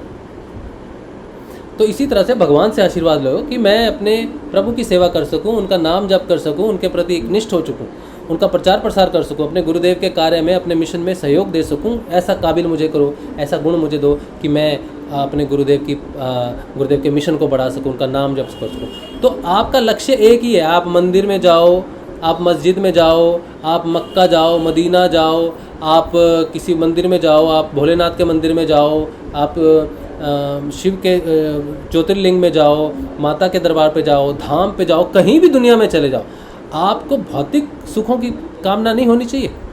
आप किसी जात और गोत्र के रहे नहीं। जो शिष्य हो गया उसका ना जात रहा ना गोत्र रहा, उसकी जात गुरु की जात, उसका गोत्र गुरु का गोत्र, त्रिगुणातीत। आपकी जात क्या है? त्रिगुणातीत है। आपका गोत्र क्या है? त्रिगुणातीत है। आपका नाम क्या है? शिष्यत्व भी मेरा धर्म है। क्योंकि अब वो इंडिविजुअलिटी विशिष्ट जीवन तो रहा ही नहीं, अब तो समिष्ट जीवन है, तो उसको धारण ही करना है, ठीक है। अब आप गुरु जी की शरण में आ गए तो आपका जीवन सुखमय हो जाएगा, ये एक्सपेक्टेशन है सुख की। सुख नहीं मिलता। एक्सपेक्टेशन सुख की हो गई तो फिर नहीं होता। मीरा को सुख नहीं मिला, हमें भी नहीं मिलेगा, ऐसा भी मैं नहीं कह रहा, लेकिन एक्सपेक्टेशंस नहीं होनी चाहिए कि अब तो हम गुरु जी का ध्यान कर रहे हैं, नाम कर रहे हैं, लेकिन जीवन में तो समस्याएं बढ़ी हुई हैं। तो आपने सिर्फ सुख की कामना के लिए गुरु को धारण किया है।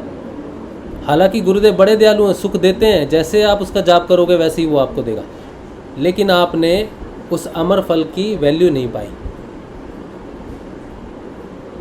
आपने सोने को लोहा समझ लिया कि ये लोहे की चाबी बना के इस ताले को खोलेंगे। कोई सोने की चाबी बनाता है? अपने घर के बाहर सोने का ताला लगाता है? आदमी कहेगा हाँ, ताला तोड़ के लेके जाएंगे, खोल के अंदर क्या लेना है, ताले लेके जाए। कोई सोने की चाबी नहीं बनाता बाहर ताले के लिए, सोने के ताले नहीं बनाता, वो उसके गहने बनाता है, उसको तिजोरी में रखता है। गुरु जी भी वैसी हैं, सोना है, लोहे का दाम नहीं। हमें लोहे वाली चीज़ नहीं करनी चाहिए। हमें भौतिक मनोकामनाएं के लिए ये जीवन बड़ा अमूल्य है, और कष्ट ही है जो हमारे जीवन को शुद्ध करते हैं, हमारी भावनाओं को शुद्ध करते हैं। हमारे अंदर जो ये त्रिगुणात्मक प्रकृति है ना, इससे लड़ने वाला दुख है। सुख नहीं लड़ सकता। सुख कमज़ोर है, सुख पंगु है, कमज़ोर है, लाचार है, डिपेंड है। दुख इंडिपेंडेंट है, स्वतंत्र है, उसे किसी का डर नहीं। दुख ही है जो फाइटर है। तो दुख है तो उसको फाइट के लिए यूज़ करो, अपने जीवन को शुद्ध करने के लिए यूज़ करो। विशुद्धि चक्र कहते हैं ना, इसे विशुद्ध कहते हैं। विशुद्ध कौन करता है? आदमी को जब कोई बच्चा पढ़ाई लिखाई करता है, फर्स्ट आता है, एग्ज़ाम में आता है, तो क्यों आता है? क्योंकि उसने अपने आप को तपाया है, रात को सोया नहीं। सबकी सोने की इच्छा है, सबको नींद आ रही, बच्चा नहीं सोया, आंखें जल रही हैं लेकिन सो नहीं रहा, पढ़ रहा है। कमर दर्द हो रही है फिर भी पढ़ रहा है, सो नहीं रहा। लोग खेल रहे हैं, बच्चे खेल रहे हैं, बहुत सारा एंजॉयमेंट कर रहे हैं, टीवी देख रहे हैं, फिल्में देख रहे हैं, खा रहे हैं, वो नहीं कर रहा। तो उसके जीवन में तो उस समय दुख ही लगेगा उसको कि सब एंजॉयमेंट है। माँ बाप कहेंगे बेटा कुछ तो घूम ले, थोड़ा एंजॉय कर ले। नहीं, मेरे को पढ़ना है। तो उसकी तपश्चर्या है, उस दुख ने उसको साधा है। वो एक पोजीशन पे पहुंचा क्योंकि उसने तप किया है उस चीज़ के लिए। तो साधना में सिर्फ भौतिक गुणों, भौतिक सुख शांति के लिए गुरु को छोड़ देना, मैं जाप कर रहा हूँ मेरी भौतिक शांति नहीं हो रही, नहीं होती है भाई, ये वैसा सिस्टम नहीं है। ये तो समर्पण पे कार्य करता है, समर्पण होगा तो भौतिक शांति होगी, लेकिन सिर्फ भौतिक शांति चाहिए बिना समर्पण के तो नहीं होगा काम। फिर आप भटकते ही रहोगे, कोई आपकी मदद नहीं कर सकता, कोई व्यक्ति आपकी कोई मदद नहीं कर सकता गुरु के अलावा। समर्पण है तो गुरु कार्य करेगा, नहीं है सिर्फ भौतिक कार्यों के लिए जुड़े हो तो कुछ भी नहीं होना। गुरुदेव ने तो साफ ही कहा है, अगर सर दर्द ठीक करवाने आए हो, मतलब के लिए आए हो तो सर दर्द ठीक नहीं होगा। अगर समर्पण है तो सब हो जाएगा। तो गुरु को समर्पण चाहिए बस। अब ये समर्पण कैसे आएगा, कब आएगा, ये जाने राम ये राम का काम और ये जाने राम। ये सिर्फ नाम जप से ही प्रकट होती है लालसा समर्पण की, ये सिर्फ नाम जप से ही घटना घटती है। कैसे घटती है ये भी जाने राम। समर्पण कैसे होता है, कैसे घटित होता है, ये उसकी ड्यूटी, उसका कार्य, इसको व्यक्ति समझ ही नहीं सकता। कोई कितना भी ज्ञानी कहे, कुछ भी कर ले, गीता पढ़ लो, उपनिषद पढ़ लो, कुछ भी पढ़ लो, समर्पण कैसे होना है नहीं लिख सकते, लिख ही नहीं सकते। गीता, उपनिषद, वेद पुराण में तो लिखना पड़ेगा ना, ऐसे समर्पण होता है। शिक्षा दी जा सकती है, गुरु का आशीर्वाद लो, गुरुदेव का नाम जपो, उसमें लिखा रहेगा नाम जपो, नाम से समर्पण होगा। यही गुरुदेव जी ने कहा, नाम जपो। अब आप नाम जप रहे हो, फिर आप प्रश्न पूछते हो कि समर्पण कैसे होगा, मुझे बताइए कैसे होगा समर्पण। अब ये नहीं लिखा कहीं भी, ये नहीं बताया गया, इसकी कोई सूची नहीं है, कोई कुछ नहीं लिखा इसके बारे में। समर्पण के बारे में एक ही लाइन लिख दी, नाम जपो। इसके अलावा अगर किसी दूसरे व्यक्ति से पूछते हो कि मुझे बताओ कैसे होगा समर्पण, तो क्वेश्चन भी गलत और बताने वाला भी महामूर्ख, क्योंकि उसका समर्पण उसको कैसे पता, उसने तो नाम जपा है बोल के उसका अपने आप घटित हो गया, उसको पता ही नहीं।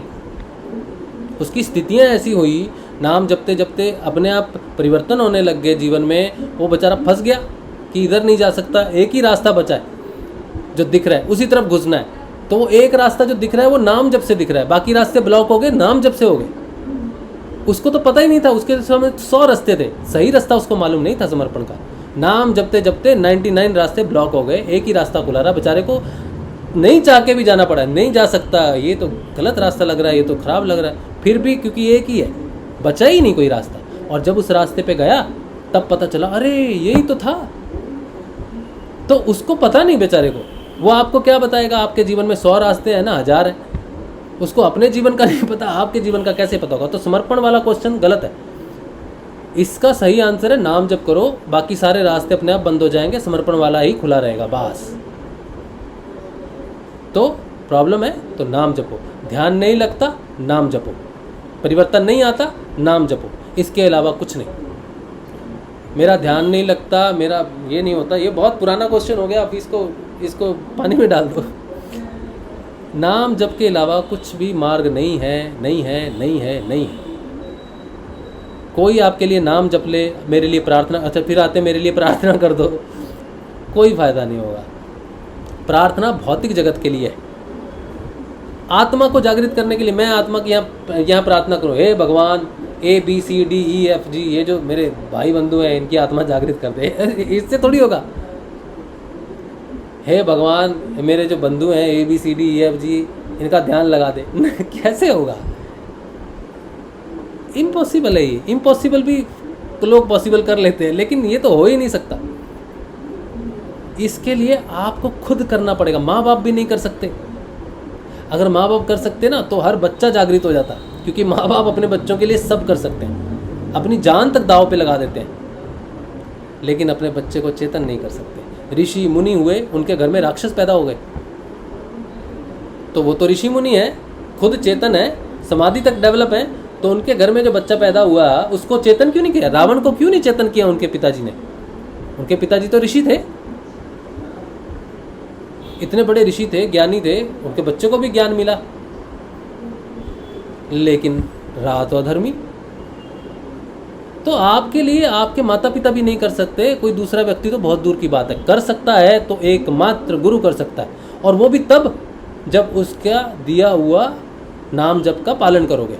तो आपके लिए सारे रास्ते बंद हैं। उसके बाद भी कोई खुला रास्ता दिख गया, हाँ अच्छा ये इस रास्ते से रुक के हमारा कुछ हो गया, तो समझ लो भौतिक चीज़ प्राप्त हो सकती है। अध्यात्म में अंडा गोल कुछ नहीं मिलना। गुरु के पैरों के चरणों के अलावा कोई रास्ता किसी के पास है ही नहीं। कोई कुछ नहीं कर सकता आपके लिए। जो नए साधक है ना, उनके लिए ये पूरी चीज़ मैंने बोली है, क्योंकि ये समस्याएं आपकी नहीं है, मेरी हैं। ये मेरे जीवन की सारी समस्याएं हैं जो मैंने आपके सामने रखी हैं। ये सारे प्रश्न मेरे मुझसे थे, ये सारे जवाब मुझसे मिले, अंदर से नाम जाप से मिले। ज़्यादा लोग नहीं जुड़ते सत्संग से, थोड़े जुड़ते हैं, 50-100 होंगे। लेकिन ये 50-100 भी अगर ये समझ जाएं कि नाम जप से ही सब कुछ होता है, नाम जप के अलावा कोई कुछ नहीं कर सकता। कोई कुछ, किसी के पास कुछ भी नहीं है देने के लिए आपको। अगर कोई फिर भी दे रहा है तो ट्रेडिंग होती है। अगर कोई आपको दे रहा है, गुरु कहते हैं ना मैं आपको कुछ नहीं दूंगा, तो फिर भी कोई दूसरा व्यक्ति आपको कुछ दे रहा है तो वो आपसे कुछ लेगा भी, ट्रेडिंग हो जाएगी। गुरु के अलावा कोई कुछ नहीं दे सकता आपको। जब आप समस्याएं लेके किसी दूसरे के पास जाते हो ना, वो कहता है कि हाँ मैं आपकी समस्या सॉल्व करता हूँ, बोलो, तो वो एक्चुअल में आपकी समस्याएं ले रहा है और आप उसको अपनी समस्याएं दे रहे हो। तो यहाँ ट्रेडिंग हो रहा है, लेने देने का व्यापार हो रहा है। आप अपना दुख दे रहे हो और वो आपको अपना सोल्यूशन दे रहा है। ये एक सिद्धांत है इस दुनिया का। कहते हैं ऊर्जा को ना तो हम बना सकते हैं ना बर्बाद कर सकते हैं, ऊर्जा को परिवर्तित कर सकते हैं एक फॉर्म से दूसरे फॉर्म में। The energy can not be created nor it can be destroyed, it only can be converted into one form to another form. तो जो दुख एक ऊर्जा है वो आपने उसको दे दी जो आपका सोल्यूशन कर रहा है। हम देते हैं सोल्यूशन, हमारे पास आओ, हम सोल्यूशन दे दिया, हाँ बेटा क्या प्रॉब्लम है, तो वो आपकी प्रॉब्लम ले रहा है, मतलब आपकी ऊर्जा ले रहा है, और आपको कुछ दे रहा है तो अपनी ऊर्जा दे रहा है। तो ये जो है ना परिवर्तन है, वो उस पर प्रभाव करेगा। आज नहीं करेगा कल करेगा, कल नहीं करेगा परसों करेगा, अब नहीं करेगा तो 10 वर्ष बाद करेगा, लेकिन वो ऊर्जा उसके अंदर चली गई, वो फीलिंग, वो ट्रांसफॉर्मेशन ऊर्जा का हो गया। मोटिवेशनल स्पीकर होते हैं ना, मोटिवेशन में जाते हो, एक हॉल में एक आदमी मोटिवेशन देता है, ये है वो है, लोग कहते हैं आप बड़े अच्छे मोटिवेशन स्पीकर हो, वाह वाह। जो उनकी जो ऊर्जा थी ना, जो उनको डिप्रेस करके थी, वो सारी की सारी ऊर्जा जो है उसने पॉजिटिव ऊर्जा से भर दिया रूम को। लेकिन वो नेगेटिव ऊर्जा जो रिलीज़ हुई वो कहाँ जाएगी? वो देखेगी मैं किसके पास जाऊँ, कौन मुझे देख रहा है, कौन किधर बुला रहा है। तो अगर वो कहेगा अपनी ऊर्जाएं आप मुझे दे दो, मैं आपको मोटिवेट करता हूँ, तो वो उसके पास ही चले जाएंगी। तो आपकी सॉल्यूशंस, प्रॉब्लम का सॉल्यूशन, एनर्जी का परिवर्तन आपके अंदर होगा। आपको बाहर किसी को देने की ज़रूरत नहीं कुछ भी। ये गुणात्मक है। आपके अंदर तमस गुण का परिवर्तन रजस में हो गया तो तेरे नेगेटिव ऊर्जा ऑलरेडी परिवर्तित होगी सात्विक राजस में। राजसिक ऊर्जा का परिवर्तन सात्विक ऊर्जा में हो गया। ऊर्जा वही थी जिससे तामसिक कार्य हो रहे थे, वही ऊर्जा सात्विक में कन्वर्ट होगी, वही ऊर्जा राजसिक में फिर सात्विक में कन्वर्ट होगी। तो गुणों का बदलना ही परिवर्तन है।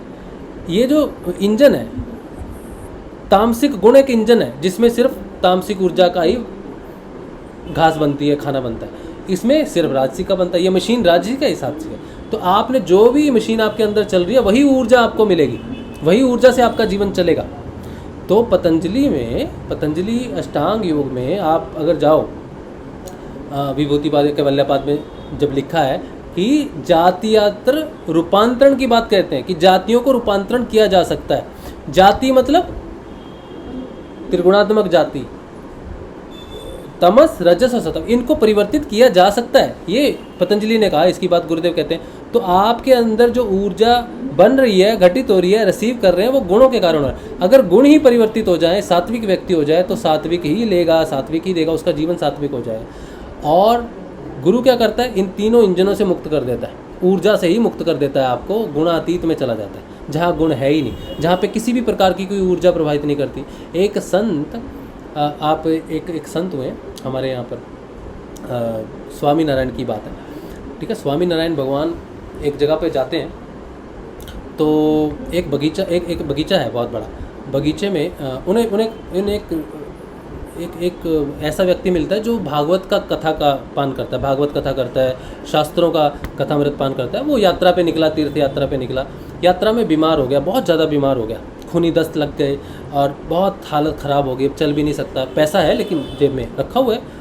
तो क्या किया, स्वामी नारायण जी मिले, तो उन्होंने कहा कि क्या हुआ, ऐसे ऐसे मैं तुम्हारी सेवा कर देता हूँ। बोला हाँ, क्योंकि वो तो जानते हैं ये भक्त है, ठीक है। तो उन्होंने कहा मैं तुझे कुछ सिक्के दे दूंगा, कुछ पैसे दे दूंगा, तो मेरी सेवा कर। तो उन्होंने सेवा की। सेवा करने के लिए उनको कहीं पे जाना था, कुछ सामान लेना था या कुछ जगह पे जाके लेके आनी थी वो चीज़ जो सिर्फ उस बाग में मिलती थी।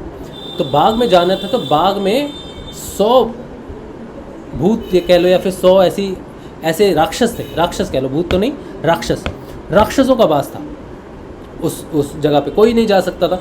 तो वो जाते हैं, स्वामी नारायण जो है वो 11-12 साल के बच्चे के रूप में जब नीलकंठ के वन में जाते हैं, तो वो वहाँ जाते हैं और वहाँ से वो चीज़ लेके आते हैं। तो वो राक्षसों ने उन पर प्रभाव क्यों नहीं किया? वो इसलिए नहीं किया क्योंकि राक्षस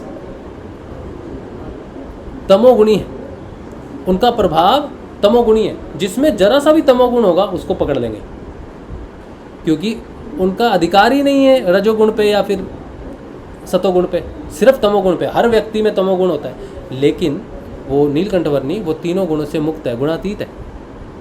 तो अब वो चाहे भी तो प्रभाव नहीं कर सकते। तो वो लेके आए।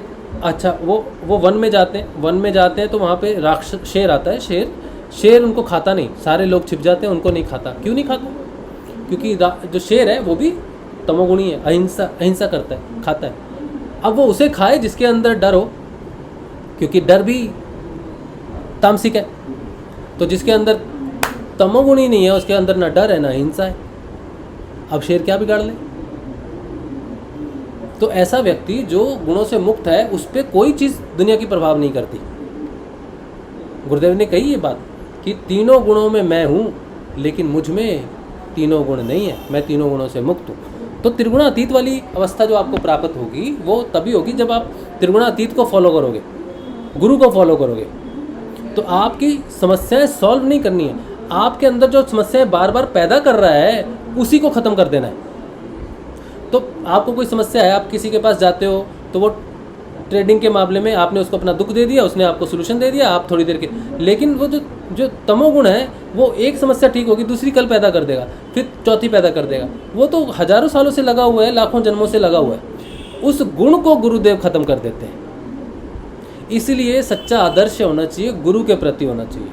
गुरु कहता है मैं ट्रेडिंग नहीं करता, मैं आपको कुछ दूंगा नहीं। और यही सच्चा रिश्ता है कि मैंने अगर आपको कुछ दे दिया तो वो मेरे वाला कब तक काम करेगा? गुण तो आपके अंदर ही रह गया ना। तो मैं आपको कुछ दूंगा नहीं, मैं आपसे इंट्रोडक्शन करा दूंगा कि आप तमोगुणी हो। आप उस तमोगुणी से नाम जपते रजोगुणी हो जाओगे, तो आपका इंट्रोडक्शन आपके स्वयं से रजोगुण से हो जाएगा। फिर आपको वो भी पसंद नहीं आएगा, फिर आपका इंट्रोडक्शन आपके ही सतोगुण से हो जाएगा। इस तरह से मैं आपसे इंट्रोडक्शन कराऊंगा, आपके गुणों से इंट्रोडक्शन कराऊंगा। आप नाम जपते त्याग करते हो और सतोगुण को भी छोड़ दोगे, सतोगुण भी नहीं चाहिए, तो आप करोगे। आपका इंट्रोडक्शन आपके गुणों से होगा। आप कौन हो? आप शरीर नहीं हो, आत्मा हो।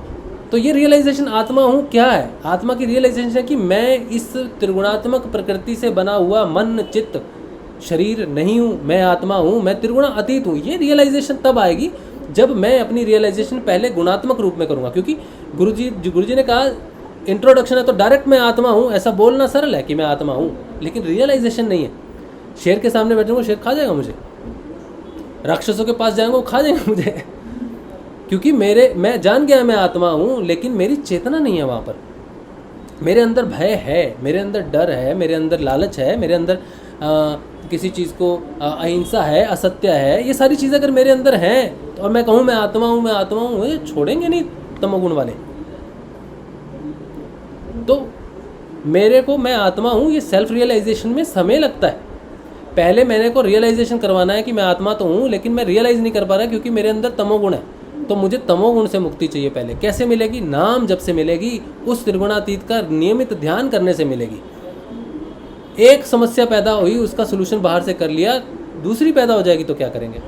अगर समस्याओं का समाधान करना ही होता तो गुरुदेव सक्षम है आपकी सारी समस्याएं समाधान करने में। लेकिन प्रॉब्लम यह है कि तमोगुण का समस्या का तमोगुण रह जाएगा, बीज रह जाएगा। गुरुदेव ने उस बीज से प्रकट हुआ पेड़ है, तमोगुणी पेड़ है, उसको काटने की क्षमता गुरुदेव में है, पल भर में हो जाएगा, 1 सेकंड का काम है। लेकिन बीज नष्ट नहीं होगा, भौतिक रूप से बीज नष्ट नहीं होगा क्योंकि वो सूक्ष्म है। तो सूक्ष्म बीज को नष्ट करने के लिए आपका चेतन होना जरूरी है। आपको उस बीज को स्वयं नष्ट करना है, तमोगुण को, और फिर बचेंगे 2 बीज।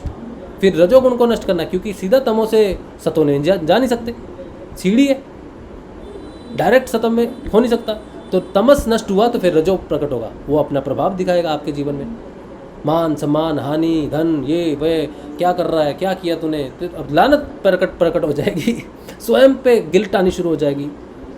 विद्वान है, ये है, वो है, पता नहीं क्या क्या देगा आपको रजोगुण धिक्कार देगा आपको पूरा, क्योंकि उसको अपना अस्तित्व वापस लाना है। रजोगुण आप समझदार हो, आप ये हो, आप वे कर सकते हो, ये अचीव कर सकते हो, दुनिया बदल सकते हो, ये कर सकते हो, पता नहीं वो क्या क्या आपको बहादुर क्षत्रिय ये सब बनाएगा। लेकिन आपको पता होना चाहिए कि हरि नाम के बिना अलावा, सत्संग के अलावा कुछ नहीं है। मेरा मान सम्मान धन ये सब मैं कमा लूँगा, कमाया तो बहुतों ने कमाया, लेकिन गति क्या हुई उनकी? रजोगुण वाले बहुत अच्छे लोग हैं, मैं जानता हूँ उनको, मैं मेरे पर्सनल जीवन में मैं जानता हूँ, ठीक है। रजोगुण से इतने महान व्यक्ति, इतना कुछ जीवन में किया, लोगों के लिए परोपकार के लिए एक आश्रम खोल दिया, विधवाओं के लिए खोल दिया, बच्चों के लिए स्कूल खोल दिया, अनाथालय खोल दिया, लोगों को नौकरी दे दी, इतना परोपकारी जीवन, मंदिर बना दिए, सब कर दिया। बड़े महान व्यक्ति है। लेकिन ये रजोगुण है, उसने किया, ये वो व्यक्ति कर रहा है, वो रजोगुण के अधीन कर रहा है, उससे उसकी मुक्ति नहीं होगी। स्वर्ग की प्राप्ति होगी 1000 साल, 10,000 साल, लाख साल स्वर्ग की प्राप्ति, अच्छे जीवन मिलेंगे, अच्छा सब कुछ मिलेगा, लेकिन मुक्ति नहीं मिलेगी, गुरु नहीं मिलेगा, क्योंकि मुक्ति की कामना नहीं थी, सुख की कामना थी सब कुछ करते हुए। तो रजोगुण सुख की कामना से किया जाता है, मुक्ति की कामना से नहीं किया जाता। मैं आज धन कमाने निकल जाऊं तो मैं सुख की कामना से करूंगा, मेरे बेटे का अच्छा लाइफ हो जाए, मेरी पत्नी को अपना घर मिल जाए, मेरे को अच्छे कपड़े मिल जाएं, मेरे को ये मिल जाए, तो मैं सुख की लालसा से पैसे धन के पीछे जाऊंगा। लेकिन मैं अगर सत्संग के पीछे पड़ा हूँ, मैं कहता हूँ कि सत्संग छूटना नहीं चाहिए। घर नहीं बनता ना बने, कपड़े नहीं बनते ना बने, गुजारा हो जाए बस, सत्संग ना छूटे। तो ये भी सतोगुण है, सत्संग ना छूटे। लेकिन सत्संग क्यों ना छूटे? सत्संग भी एक दिन छूटेगा, लेकिन जब छूटेगा तब आपको पता होना चाहिए कि इसको छोड़ने का समय है, अपने आप नहीं। रजोगुण, तमोगुण और सतोगुण, सतोगुण में तो परोपकारी भावना बहुत बढ़ जाती है, ठीक है। दुनिया में बहुत सतोगुणी व्यक्ति भी हैं जो मद्भागवत का जैसे पाठ होता है, सारे पाठ होते हैं। ये क्या है? ये सतोगुण के अधीन कर्म है। किसी ने राम कथा की जीवन भर, ठीक है, उससे उसका धनोपार्जन भी हुआ, वो बहुत अच्छी बात है। और उसने कहा कि मैंने बहुत अच्छा कार्य किया भगवान, मैंने सारी उम्र राम कथा की है, अब मुझे स्वर्ग की प्राप्ति हो जाए। तो सतोगुण भी आपको स्वर्ग दे सकता है, बहुत चीज़ें दे सकता, लेकिन मुक्ति नहीं दे सकता सतोगुण। मुक्ति आपको एकमात्र गुरु का जपा हुआ नाम ही दे सकता है। गुरु द्वारा प्रदत्त मंत्र ही मुक्ति का मार्ग है, गुरु ही केवल मुक्ति का मार्ग है। अगर कोई राम कथा करता है, भागवत कथा करता है, या कोई भी कितने भी महान कार्य करता है, लेकिन वो अपनी आत्मोन्नति के लिए कुछ नहीं करता, दुनिया के लिए सब कर दिया, राम कथा कर दी, भागवत कर दी, दुनिया के लिए, कि उनके भले के लिए, अपनी आत्मोन्नति के लिए भी उसको नाम जपना पड़ेगा। इसीलिए गुरु का होना आवश्यक है, गुरु का दिया मंत्र आवश्यक है। जिस परब्रह्म ने जिस शब्द से रचना की है, उस शब्द को जपना वो भी गुरु के द्वारा ही हो बस, क्योंकि गुरु ही चेतन है, गुरु ही उस मंत्र की शक्ति है, गुरु ही उस मंत्र को चेतन करता है। मंत्र सारे भरे पड़े हैं, लेकिन उसमें शक्ति सिर्फ गुरु होती है, गुरु ही उस शक्ति को जागृत कर सकता है। ना शिव कर सकता है, ना विष्णु कर सकता है, ना ब्रह्म कर सकता है। क्यों नहीं कर सकता? जब वो शक्ति शिव के साथ बैठी, उसने रचना करनी शुरू की, रचना करती गई, जहाँ जहाँ रचना करी वहाँ वहाँ शिव उसके साथ चेतन रूप में थे, चाहे कम होती गई चेतना, लेकिन लास्ट में जब पहली बात की लास्ट रचना हुई, उसके बाद उसमें चेतना प्रवेश नहीं की या जागृत नहीं हुई। क्योंकि अगर शिव उसमें जागृत हो गया तो गुरु की ज़रूरत क्या है, फिर वो आगे एक और रचना कर देगी। लास्ट रचना सोचो कर दी, चेतना की सबसे डार्केस्ट रचना कर दी।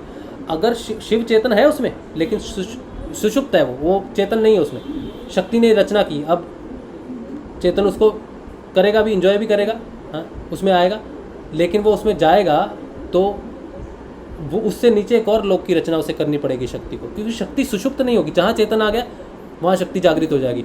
तो शक्ति जब रचना करती है तो वो सुषुप्त है, जैसे ही चेतन उसमें जाता है वो जागृत हो जाती है। लेकिन अंत स्थिति जब आई, जब जहाँ पूरी वो सुषुप्त होगी मूलाधार के पास जाकर, तब वो उसमें जागृत नहीं होगा। क्योंकि अगर वो जागृत होगा तो उससे भी पशुवत में चली जाएगी, उससे भी नीचे चली जाएगी, अवचेतन में चली जाएगी, फिर उसको नीचे और अवचेतन में। तो लास्ट पोजीशन जो रखी वहाँ पे शक्ति जड़ हो गई। अब उसको शिव स्वयं चेतन नहीं कर सकता। अगर शिव ने कर दिया तो शक्ति चेतन होकर और नीचे चली जाएगी, ऊपर नहीं उठेगी। अब उसको ऊपर उठाने के लिए गुरु चाहिए। अब गुरु जब शक्ति को चेतन करेगा तब वो नीचे रचना नहीं करेगी, तब वो ऊपर चेतना की तरफ जाएगी। गुरु उसको चेतना देता है ऊपर की, अब वापस जाना है। अब यहाँ पे तेरा शिव है नहीं तो तुझे शिव को पाना है। जब वो ऊपर उठेगी तो उसको चेतना का थोड़ा सा स्वरूप मिलेगा शिव का, उसमें उसकी सेटिस्फेक्शन नहीं। थोड़ी और ऊपर उठेगी तो थोड़ी और चेतना उसको मिलेगी, थोड़ी और ऊपर उठेगी। अब उसको शिव चाहिए, पूर्ण रूप से चाहिए। अब उसका काम पूर्ण रूप से यहीं पर हो सकता है, तो वो तब तक असेंड करेगी जब उसमें पूर्णता नहीं हो जाती।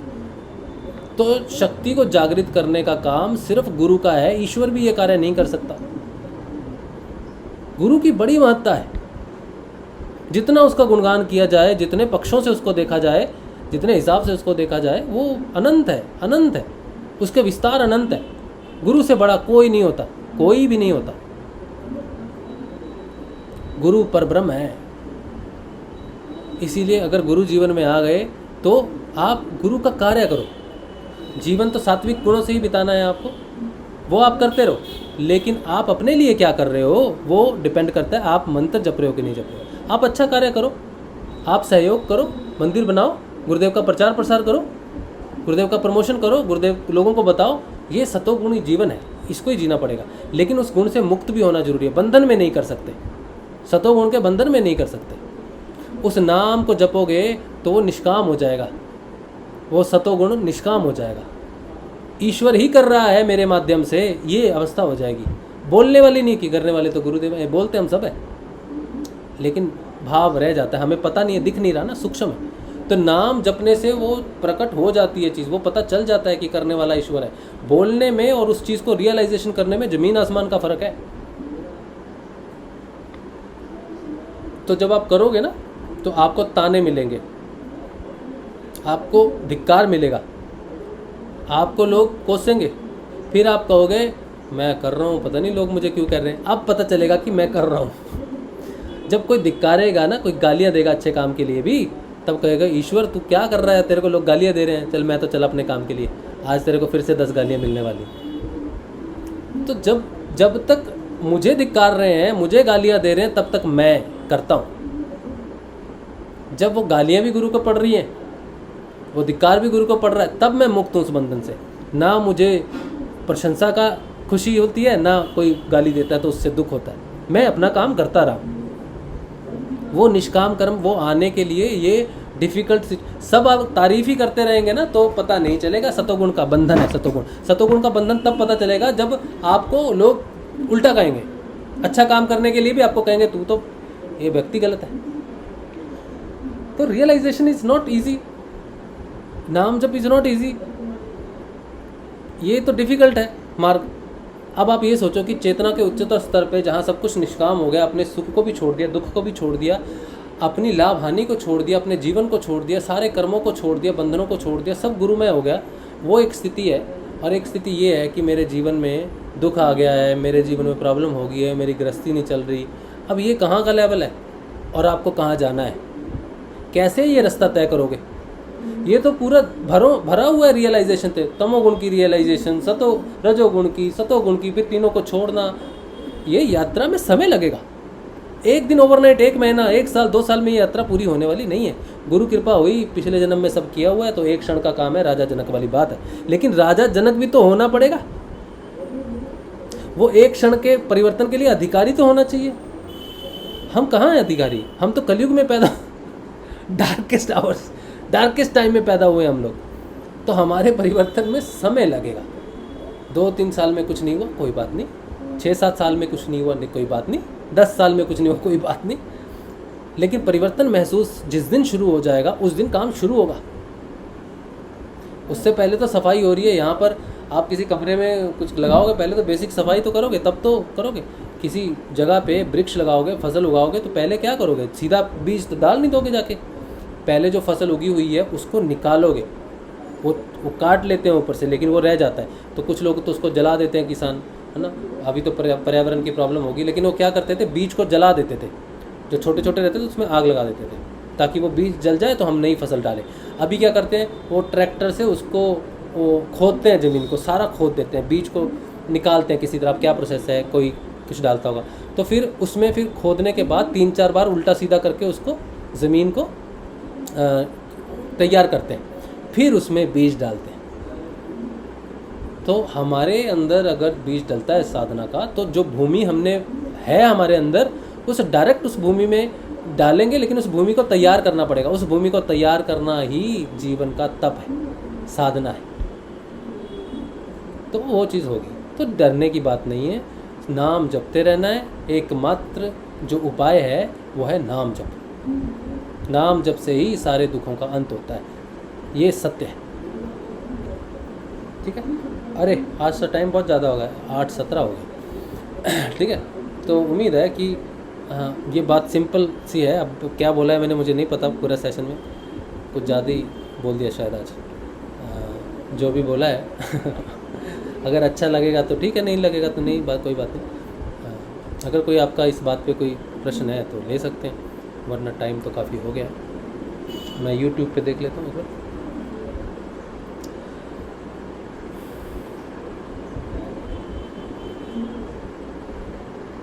प्रदीप थरवानी कह रहे हैं पिछले 4 महीने से गर्दन अकड़ी हुई है, क्या करना चाहिए भाई साहब? 4 महीने हो गए, 3 दिन की बात थी। 3 दिन रह, गर्दन जब पूरी अकड़ जाती है ना, हिलती भी नहीं, ऐसे भी नहीं होती, ऐसे भी नहीं होती, इतनी अकड़ जाए तो 3 दिन में ठीक होती है। वो एक साधना का एक हिस्सा है। मेरे एक्सपीरियंस में तो 3 दिन हुआ। लेकिन हाँ, गर्दन दुखती रहती है। अभी आज भी दर्द हो रहा है, यहाँ पर बहुत ज़्यादा दर्द हो रहा है, तो 3-4 दिन से। लेकिन वो जो गर्दन अकड़ने वाली बात है, वो साधना में आपको इतनी मुश्किल नहीं होती, इतने दिनों तक तो नहीं होता।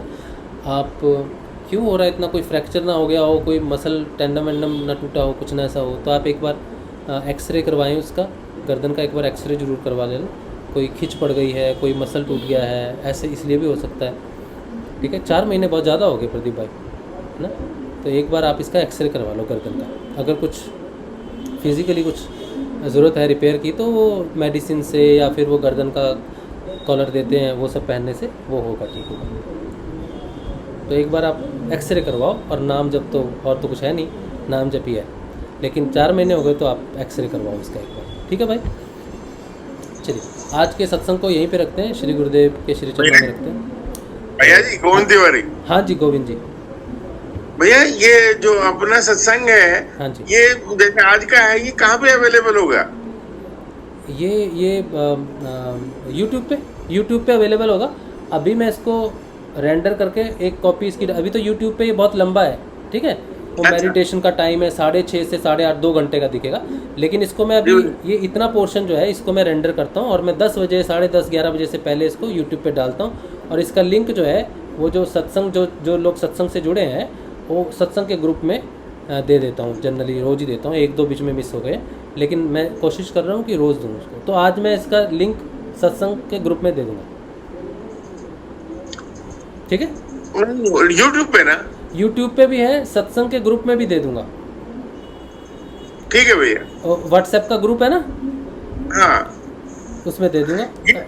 ऐसा है ना, जैसे जो आप मतलब सत्संग में बड़ा आनंद आने लगा है, तो हाँ। कुछ लोगों को डिस्ट्रीब्यूट करने के लिए मैं सोच रहा था।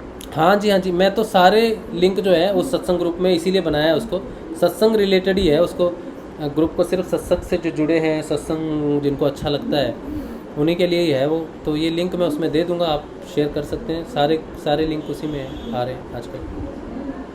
ठीक है भैया, ठीक है, दे दूंगा। अगर फिर भी नहीं मिला तो आप मुझे मैसेज करना, मैं आपको पर्सनली लिंक दे दूंगा उसका। ठीक है। जय श्री जय गुरुदेव। श्री गुरुदेव। चलिए जय कल श्री मिलेंगे। राधे। जय श्री राधे। कल मिलेंगे सुबह के ध्यान में 6:30 बजे। जय श्री गुरुदेव। जय श्री गुरुदेव। जय श्री जय श्री गुरुदेव। गुरुदेव, जय श्री राधे गुरुदेव, जय माँ आदिशक्ति। जय माता शक्ति। जय श्री